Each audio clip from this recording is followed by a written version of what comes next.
Assalamu alaikum warahmatullahi wabarakatuh. Today we will study a psychoanalysis school of thought, and in this video we will discuss all of the concepts of this school. As we know that the father of psychoanalysis school of thought is Sigmund Freud.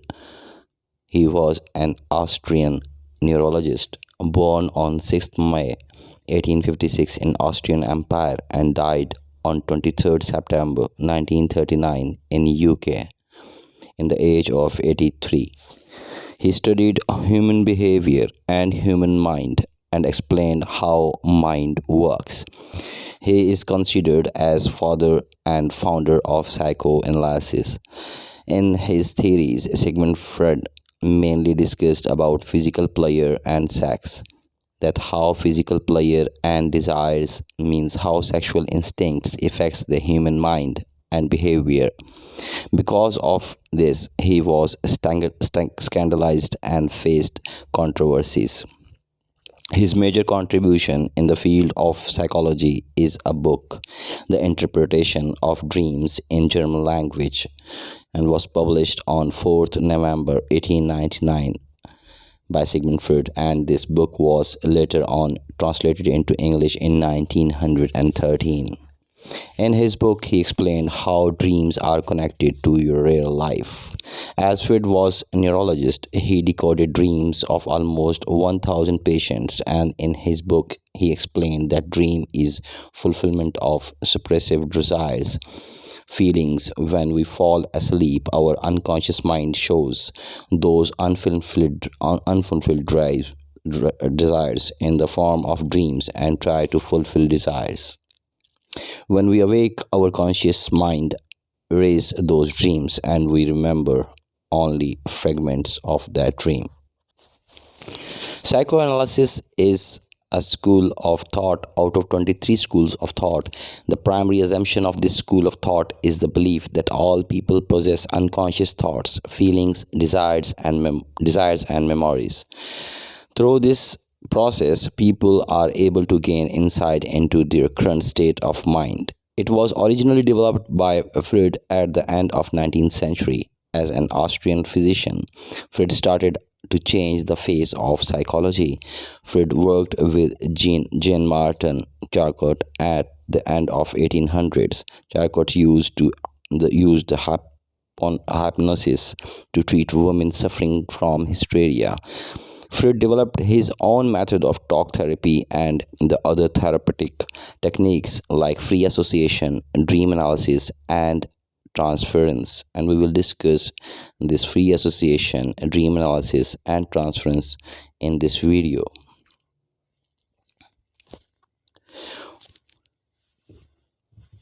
Freud delineated the mind in the distinct levels, each with their own roles and functions. Conscious number one is first level of mind was conscious mind. The second level is subconscious or preconscious mind, and the third level is unconscious mind. The preconscious consists of anything that could potentially be brought into the conscious mind. Freud likened three levels of mind to an iceberg. The top of the iceberg that you can see above the water represents the conscious mind. The part of iceberg that is submerged below the water but is still visible is the preconscious. The bulk of the iceberg that lies unseen beneath the waterline represents the unconscious. The conscious mind contains all the thoughts, memories, or feelings that we experience at any given moment. The preconscious mind consists of information that can be retrieved from memory. The unconscious mind acts as a repository for all the desires, impulses, thoughts, or urges which are mediated by the preconscious area. So, the conscious mind contains all of the thoughts, memories, feelings, and wishes of which we are aware of at any given moment. This is the aspect of our mental processing that we can think and talk about rationally. This also includes our memory, which is not always part of consciousness but can be retrieved easily and brought into awareness.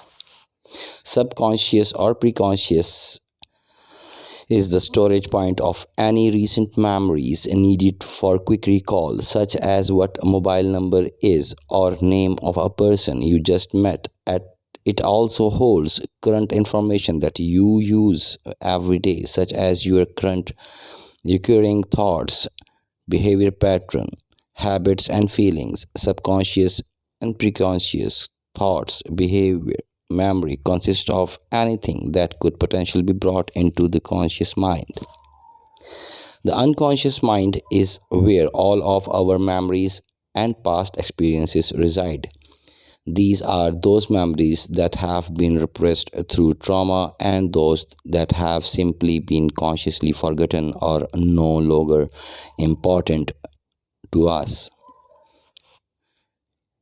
It's from these memories and experiences that our belief, habits, and behaviors are formed. The unconscious mind is a reservoir of feelings, thoughts, urges, and memories that are outside of our conscious awareness. The unconscious contains contents that are unexpectable or unpleasant, such as feelings of pain, anxiety, or conflict. Structures of personality. Sigmund Freud described the structural model of mental functioning in three psychic zones. These structures were repetitive, organized mental functions serving separate roles in intra psychic conflict.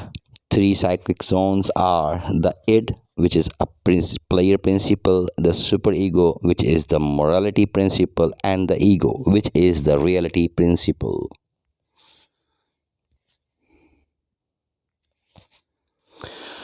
According to Freud's psychoanalytic theory, the id, which is called as the player principle, is the primitive and instinctual part of the mind that contains sexual and aggressive drives and hidden memories. This is an unconsciousness part of your personality. It is basically a childish and impulsive part of you that just does what it wants to do, and it wants things really intensely and doesn't really thinking about the consciousness. Freud describes this as operating on a player principle, which essentially means that what it sounds like, which is that it always seeking to try increase pleasure and decrease pain. The id comprises two kinds of biological instincts or drives, which Freud called as eros and thanatos. Let us discuss about eros and thanatos. The Freudian psychology says that eros, also referred to in terms of libido, libidinal energy or love, in the life instinct innate in all humans. It is the desire to create life and favors productivity and construction. Eros battles against thanatos, what Freud called the destructive death instinct. According to Freud, humans have a life instinct which is called as eros. Humans have a life instinct eros and a death instinct called as thanatos. This death instinct compels humans to engage in risky and destructive behaviors that could lead to death. Remember, it is an instinct for personal death. What are eros? Eros are life instincts which motivates and example work hard for creativity and achievement of education, art, politics, love to life, hunger, thirst, and security. But the thanatos are the death instincts, destructive force, motivate death, hatred, aggression, violence, war, murder, and suicide. Okay, let us discuss the ego, which is the reality principle. The ego operates based on the reality principle, which strives to satisfy its desires in realistic and socially appropriate ways. The reality principles weighs the cost and benefit of an action before deciding to act upon or abandon impulses. In many cases, its impulses can be satisfied through a process of delayed gratification, and the ego will eventually allow the behavior, but only in the appropriate time and place. It is the realistic part that mediates between the desires of the id and the superego. The superego is a moral principle. This is another part of personality that's mainly unconscious, and it is a superego. And the superego is the part of you that's super judgmental and moralizing and is always trying to get you to behave in a socially appropriate ways. According to Freud, the well adjusted individual uses the ego to maintain a reasonable balance between the conflicting demands of superego and id. Techniques of psychoanalysis methods of investigation the unconscious. If we talk about the fear, phobias, and nightmares, so how can we reach out the unconscious? Methods of reaching unconscious are free association, dream analysis, transference analysis, and Freudian's slip of tongue. Free association. Free association was introduced by Freud, and Freud introduced free association technique in which patient was encouraged to say anything that came to mind. Freud free association to technique provide Freud's free association technique provide him with studying a tool for studying the meaning of dreams, slip of tongue, forgetfulness, and other mistakes we do in everyday life. The patient is asked to lie on a couch and the therapist sits behind the client. Then a patient is asked to give a running account of his thought pattern uninterrupted without social considering. Free association is the expression of the content of consciousness without censorship as an aid in gaining access to unconscious processes. The technique is used in psychoanalysis, which was originally devised by Sigmund Freud out of the hypnotic method of his mentor and colleague Joseph Breuer. Dream interpretation or dream analysis. Sigmund Freud was Austrian neurologist born on 6th May 1856 in Austrian Empire and died on 23rd September 1939 in UK in the age of 83.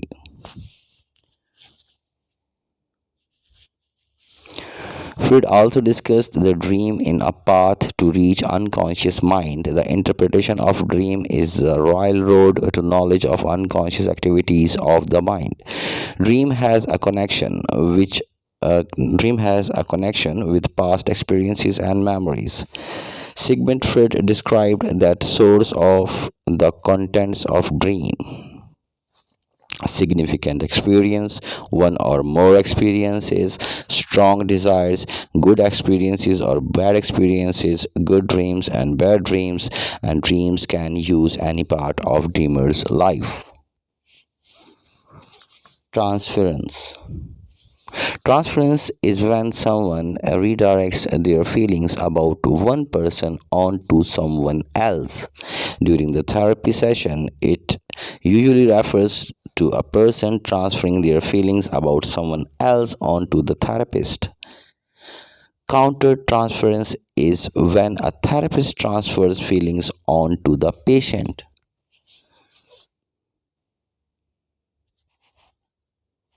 In psychoanalysis, the interpretation of patients' early relationships and experiences as they are reflected and expressed in his or her present relationship to the analyst, also called as transference analysis.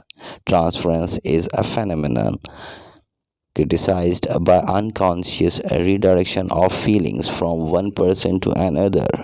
It is a relation between individual and psychologist established during treatment. Because patients express past feelings of love and hate which might be repressed due to lack of opportunity during treatment.